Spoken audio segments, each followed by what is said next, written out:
Este é o grande round do Hospital de Clínicas, na sua versão interativa 2015, em colaboração com a Faculdade de Medicina da Universidade Federal do Rio Grande do Sul. As doenças cardiovasculares continuam sendo a principal causa de morte no mundo. Entre as doenças cardíacas, o infarto agudo do miocárdio representa a principal causa de morte. Muitos esforços têm sido feitos, tanto técnicos como administrativos, para reduzir a mortalidade pelo infarto. Por essa razão, nós trouxemos aqui para participar desse encontro de hoje 2 professores do Serviço de Cardiologia do Hospital de Clínicas. A professora Carise Anne Polanzik e o professor Marco Weinstein, para falar sobre a diminuição do risco de mortalidade pelo infarto. Marco, o que é a síndrome coronariana aguda e de que maneira nós podemos trabalhar com a síndrome coronariana aguda na redução da mortalidade pelo infarto? Bom, a síndrome coronariana aguda é um termo amplo que vem sendo aplicado para um espectro de doenças coronarianas, isquêmicas geralmente, que basicamente se aplicam aos pacientes que vão ter um supradesnivelamento do segmento ACT ou não. Aqueles que têm um supradesnivelamento do segmento ACT, que são os infartos, que evoluem normalmente em quase 90% para infarto propriamente dito, vão ser os que vão nos necessitar e requerer atenção o mais imediata possível.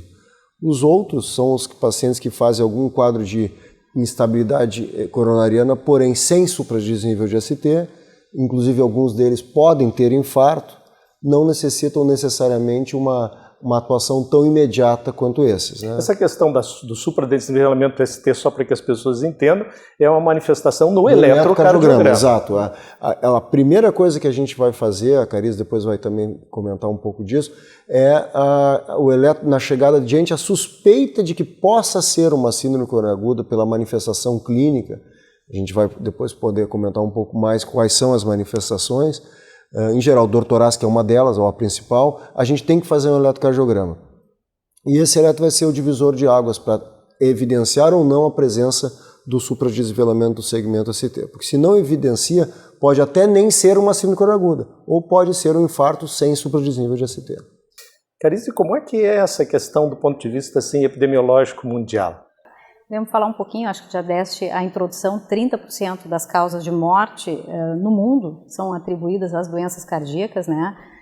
O Brasil tem uma situação peculiar, que o infarto em si não é a primeira, o acidente vascular cerebral é a primeira causa, mas infarto logo em seguida se torna como uma causa importante de mortalidade. E o que preocupa em relação a essa patologia é que nós temos visto que a incidência ou a ocorrência desses casos não modificou muito nos últimos anos, pelo contrário, até pelo envelhecimento da população, os fatores de risco, nós temos visto muitos casos de infarto. O que nós estamos conseguindo contornar, e isso é a grande notícia, é que nós conseguimos reduzir a mortalidade desses casos. Década de 70, 30%, 40% dos pacientes não sobreviviam à fase do hospital.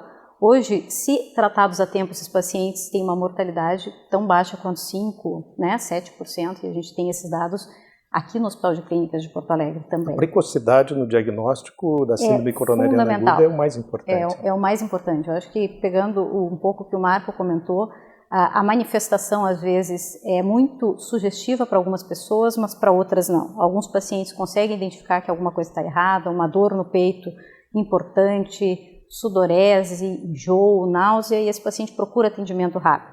Outros casos, essas pessoas acham que pode ser um problema digestivo, não associam isso com um problema cardíaco, porque nunca tiveram, e atrasam para procurar o atendimento. Às vezes ficam horas tomando algum chá, dormem, né? E às vezes não tem nem a oportunidade de serem atendidos.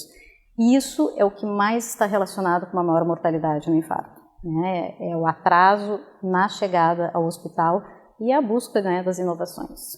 Que avanços tecnológicos têm acontecido, Marco, no sentido assim de conduzir essa realidade para uma nova situação? Bom, a gente poderia citar vários avanços que culminaram para esse número que a Carise falou, de redução progressiva da mortalidade, infelizmente não na incidência do infarto, né? O nosso grande desafio ainda é a fase fora do hospital, onde a mortalidade é muito alta. 2/3 dos pacientes que morrem de infarto morrem, em alguns lugares, talvez na Europa, 50%, mas a gente tem alguns números que 2/3 ainda morram fora do hospital. No hospital, essa mortalidade reduziu por algumas medidas muito importantes. Quais sejam?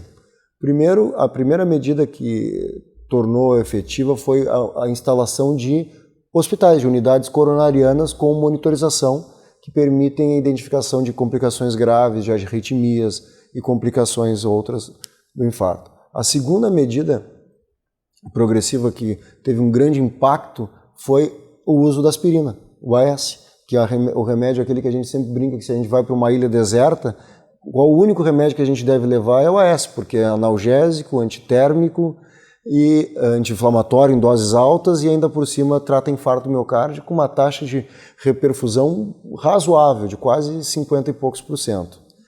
O terceiro avanço foi o uso do trombolítico, a trombólise, que ainda é o método mais disseminado para reperfusão, que é o objetivo final do infarto com supra de ST.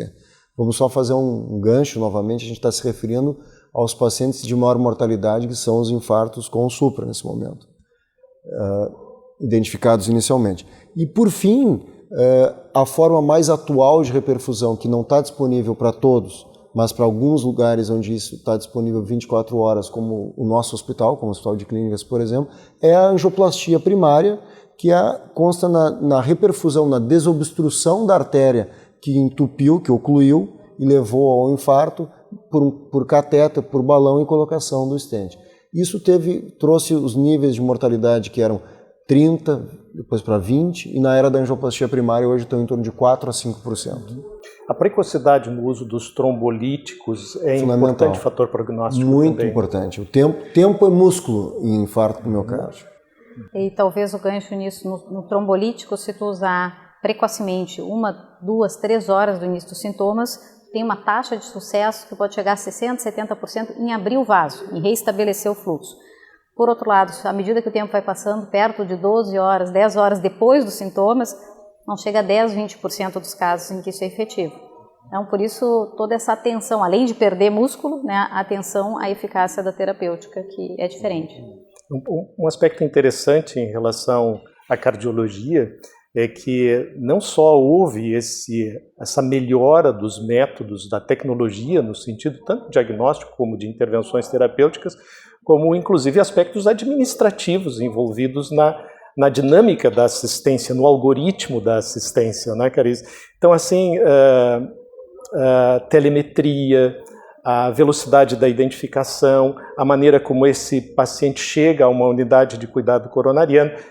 O que tu pode nos dizer sobre isso, especialmente porque já existe até uma portaria ministerial nesse sentido? Com certeza, eu acho que muitos avanços ocorreram ao longo das décadas aí, mas a gente identificava uma fragmentação no cuidado, né? O que atendia lá na periferia, na UPA, na atenção primária ou num posto, e o que vinha aqui para o hospital era completamente diferente e às vezes com muitos atrasos e retardos.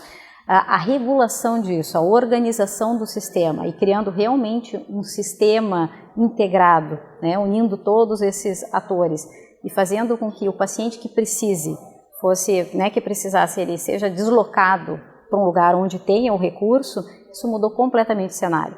E a portaria do Ministério que saiu ano passado, 2014, 2013, realmente oficializou todos esses esforços. A Secretaria Municipal aqui também participou dessa regulação. Clínicas é um dos atores importantes, junto com vários outros hospitais de Porto Alegre, para tentar tratar esse paciente precocemente. Hoje, um paciente que é atendido numa emergência ou numa unidade de atenção primária, ele faz rapidamente o eletro é transferido por telemetria para São Paulo. Se o eletro tem realmente alteração, que o Marco estava comentando, que sugere um infarto em evolução, isso é transmitido para a ambulância e a ambulância já entra em contato com um desses hospitais da rede de infarto para colocar esse paciente prontamente, né, no hospital e ser atendido. Eu acredito que isso, nós vamos ver um impacto importante, esse fato, nos nossos indicadores epidemiológicos nos próximos anos. Quanto tempo é necessário para julgar, do ponto de vista epidemiológico, a validade dessa intervenção? Se nós tivéssemos dados acurados, né, agora disponíveis, eu diria que algum resultado hospitalar já seria possível de ser observado. Claro que em estatísticas macro, mortalidade por 100 mil habitantes, eu acho que a gente precisa um pouco mais de tempo, talvez 5, 10 anos, para a gente ter um realmente um efeito nisso. Mas o impacto que já aconteceu no exterior já também. Aqui mesmo no hospital, a Carise própria e o nosso grupo já com implementação de medidas, dentre as quais a hemodinâmica funcionando 24 horas, foi uma das que mais teve impacto, porque na época ainda não tinha isso, e quando se implementou, foi que ano foi isso, Carise? Foi 96, 97, se implementou a hemodinâmica funcionando 24 horas, 365 dias para atender infarto com supra e a síndrome coronariana aguda sem supra de alto risco. Houve impacto na mortalidade dos pacientes atendidos aqui. Então, eles chegavam com uma mortalidade antes dessa medida ser implementada e tiveram outra mortalidade depois. E um dos poucos hospitais do SUS que conseguiu manter essa política ao longo de todos esses anos, com todas as dificuldades. Bom, eu gostaria de agradecer muito a participação da professora Carisiane Polanzik e do professor Marco Weinstein, e dizer a vocês que tanto a Carise como o Marco permanecerão à disposição pelo período de uma semana para responder às suas perguntas e ouvir os seus comentários críticos. Eu sou James Fleck, em nome do Hospital de Clínicas, agradeço a atenção que deram a esse programa e convido vocês para uma próxima oportunidade.